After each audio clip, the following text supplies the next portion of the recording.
Hello, my name is Simon Kay from Lopin Gross Barnett, and thank you for joining me this afternoon for a very short session on the changes to cap income tax relief that came in from the 6th of April 2013.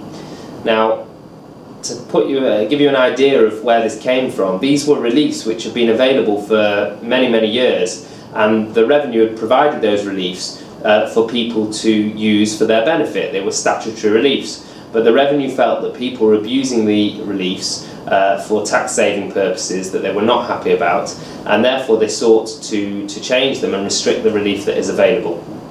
As I said, the cap is effective from the 6th of April 2013, and therefore the first year this will impact people is 2013-14, the current tax year. And the cap restricts the reliefs that were within the legislation, this particular area of legislation, to the greater of 25% of the individual's income or £50,000. It's important to say it doesn't cover reliefs which are otherwise already capped. So, for example, the ability to make pension contributions, which is going currently £50,000 but going down to £40,000 per tax year, or EIS reliefs, which have their own caps within the legislation. It's also worth adding that when the Revenue first proposed this, it was going to include charitable donations as well. However, there was a huge outcry, as you might expect, from those within the charitable sector, saying this was going to significantly reduce the amounts that they were receiving, and how could the government be supportive of that? And thankfully the Revenue backed down, and that is no longer within this cap. So there are a number of different reliefs which are affected, but I'm going to talk about four key ones. The first is the use of general trading losses, so if against other income. So if, for example, a person had a business that they were operating alongside an employment or other investment income that they might have, they were previously able to use the losses, if there were any, of that trading business against their other income, reducing the overall tax liability.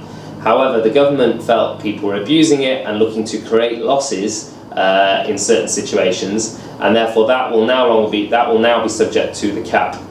Similarly, relief was previously available for losses generated by a business in the early years, and that there was significant flexibility as to how those losses could be used by the individual. This was particularly the case and will affect you if you're thinking of starting up a new business, which is likely to incur significant losses in the early years, and that will now be subject to the cap as well. The next area that is affected affects those who hold property businesses.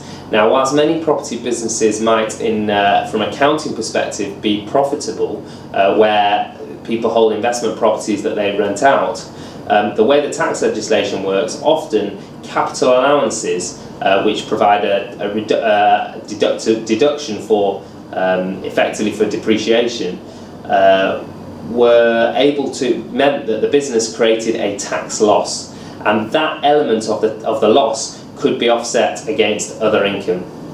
The government again felt people were using this to advantage in a way that they weren't happy about, and no longer will property investment businesses be able to offset those capital allowance losses against other income.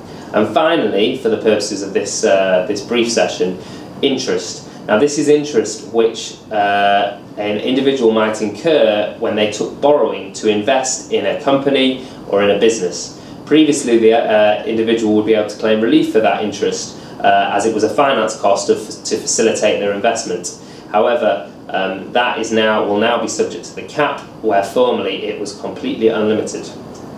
So, possibly most importantly, if you are affected by any of these, what can you do about it? Well, as a starting point, you might want to consider diversifying your investments. If you're not taking advantage of some of the other reliefs that are already capped, then possibly investing in some of those, whether it be through pension contributions or EIS or SEIS investments, might give you a bit of an opportunity to still benefit from some tax relief.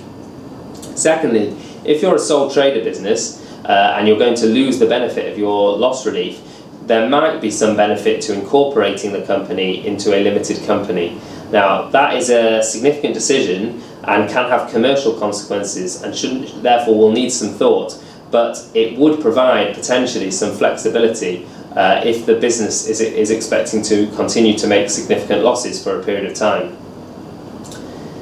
Next, you might want to consider gift aid. If you're making charitable donations, you might want to consider whether you're able to increase that a little bit.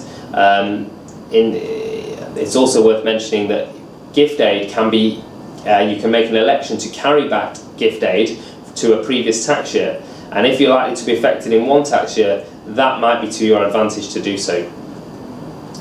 Another alternative would be if you are taking some financing out to invest in a business or a company which will now not benefit from relief, there might be alternative ways to structure that finance that will actually enable relief to be obtained. And finally, there may be certain types of elections that can be made which will restrict the impact of the cap. One such example might be the ability to disclaim capital allowances, which could create flexibility on relief in the future. Anyway, that is a quick run through of the proposed changes, the changes in legislation that have already come into play, and actually some ideas as to what you might like to do about it and the advice that you might want to take.